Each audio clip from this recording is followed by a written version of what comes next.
Obviously, things are very frustrating for Green Bay fans, frustrating for Aaron Rodgers, and I guess the only question is, who's Rodgers going to blame in terms of the receivers this week? Yeah, well, I don't know. When you watch his body language out there, it just sends a bad message to everybody, and it sends a bad message to the offensive players because it looks like he's blaming everybody else but himself. And when you see the mistakes that he's making right now and some of the poor decisions and the throws, we talked about Zach Wilson earlier. Aaron Rodgers is doing making some bad decisions, especially down in the red zone and in the end zone, would cost him the game today. Let me get my shovel. Where's my shovel? I'm digging a hole. I'm digging a hole. That team might be done. It might be time to bury them. They stink. Is it time to maybe try to look at making a change? No, absolutely not. What are you going to make a change to who? Jordan Love? No, give me a break. No, absolutely not. But the team is done. You play Rodgers. Rodgers is your quarterback. He's going to be a quarterback next year. He's your guy. But this team, as is right now, they are done. With the injuries you're talking about, but Pete, they're not buying into Aaron Rodgers. I mean, it has nothing to do with Aaron Rodgers. Everybody else. It has nothing to do with Aaron Rodgers. You don't sit a Hall of Fame quarterback as much as he's struggling because he does give them the only chance, if they have a slim chance. It'd have to be magical for them to come back. But I mean, if Stokes is down and Gary is down and these guys are down for any significant amount of time, but Dobbs is down, you have major problems across the board. They're done. They're finished. Okay? I'm going to say, what are we in November, first week in November? They're done. They're not making the playoffs. And this was a team who was thought that their defense would have enough to carry them to the Super Bowl. Well, the defense played pretty well today. I mean, defense wasn't bad today.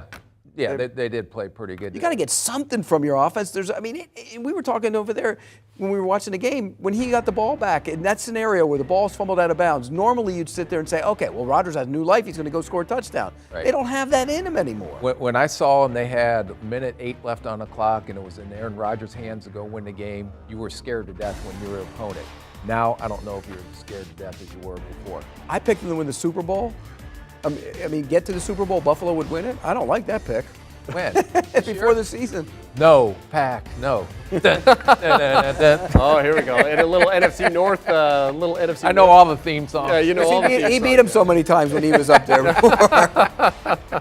Is there, so Pete, if you're looking at this team, what would you do if you were Matt LaFleur? Like, would you have a conversation with Aaron Rodgers, or would you just turn the page? You go worry about next year. You start worrying about next year. You try and worry about next year. You still got to win games. That's what you're paid to do. You go obviously, but you got to start games. thinking about next year because you're not getting in the postseason. You're not thinking about next year. It's too early yet. We're just at the halfway. Are they getting to the postseason? You never know. Are they getting to the postseason? Not yes the way or no? Aaron Rodgers There's is their playing. GM hats on. Answer the question. Are they getting to the postseason? It doesn't look good right now. Just say yes or no. No, Pack, no. Okay, there you go. They're done. For this year, they're done. So what do you do? So what are you going to do? You're going to play You play the games, but you're worried with an eye.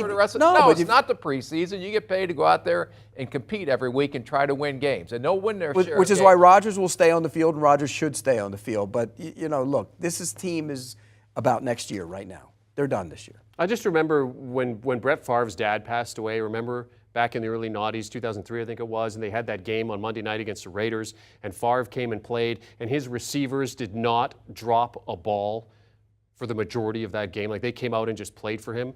I just don't see that with Aaron Rodgers. Well, They're not look, playing for him. The one interception today, he looks like he got mad at the receiver because he didn't cross the face. So you could see the frustration on his part. Maybe the receiver's supposed to cross the face there. He didn't. It was picked off. It looks bad on him. It'll be interesting to see how Rodgers reacts after this loss, after them not doing anything to help the receiving corps at the trade deadline, how far this goes down. If they had Chase Claypool in this game, that doesn't matter. No, it doesn't matter because Rodgers isn't playing well, and he ought to look at himself in the mirror. Yeah. They have the Cowboys next Sunday, do the Packers. So that's one of the late games. Lions travels to the Bears. All right, the Pick Six podcast certainly going to have a lot to talk about. Certainly they'll be talking about this particular game and what happens with Aaron Rodgers now and with this Packers team. Will Brinson, Ryan Wilson, John Breach, and others giving you all their thoughts on everything they saw and heard and setting up the storylines as we move forward. Download and follow the Pick Six pod wherever you get your podcast audio, or even easier, just scan the QR code. Do you want a sports network that delivers everything that matters about the game? The highlights, the picks, the instant analysis, no yelling, no fake debates, no politics. Hit the subscribe button and never miss a moment.